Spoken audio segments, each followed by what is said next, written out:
Hey guys, welcome back. So in this video I'm going to show you how you can change theme in Android Studio. So let's head over here to the Files tab and then let's go to the settings. So right here.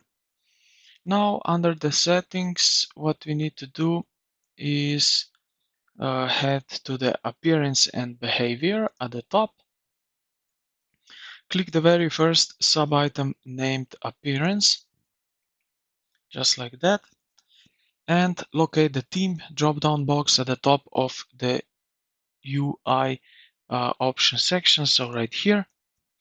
Now we have Iceland Dark, Iceland Light, High Contrast, then we have just Dark, Light, Light with Light Header, and some more. You can also get more themes.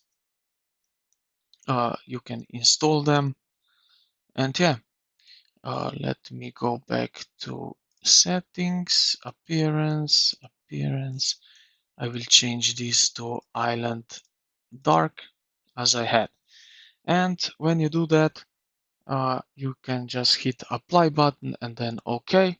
And yeah, you will have your own theme. So I hope this video helped you out. If you did, consider to like the video and subscribe to the channel. Thank you for watching and I will see you in the next